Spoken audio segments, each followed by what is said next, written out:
Magandang gabi. 6:54 6:54 PM pala ngayon. Alas 6:55 na. Bali pangatlong kulay na to ng gantong version 2. Ito gabi na, horror 12 naman. Kasi gabi na, may horror na. Horror 12. Pero hindi naman siya horror 12 eh. Sakit sunog lang siya, ayan. Sunog yung sakit ni Bossing. Nasa ano siya, habang siya ay namimili, tumigil lang siya, biglang hindi na umandar.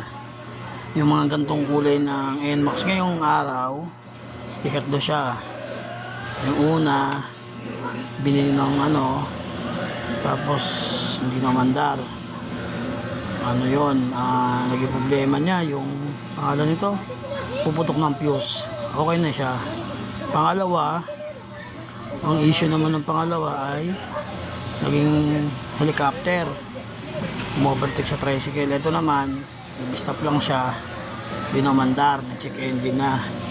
Pero ngayon, bossing babot nga ang remote. Pero ito ngayon, nagawa na natin yung kanyang horror 12. Ito yung sakit niya. Magic na natin. Tanggal na natin yung kanyang check engine. Ayan, wala nang check engine, binor na natin. Ayan, scan na, may hiwagang scanner.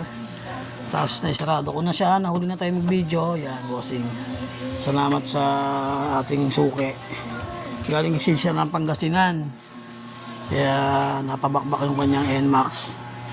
Matagal na nasa yung suki. Ayan, nagpapalit siya sa atin ng at nagpaayos ng kanyang sira na horror 12. Ayan, nagpatensyon na rin si Bossing.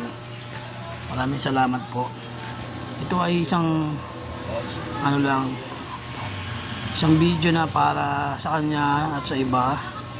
Pag mahina yung access ng remote sa receiver, kailangan na po magpalit. Halos sa mga 6 months to 1 year po, kailangan palitan nyo na po yung battery.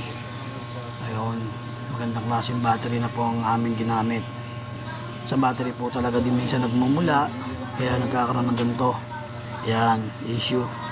Kung nagkakamali ako sa battery, okay lang po. Maraming salamat po, magandang gabi.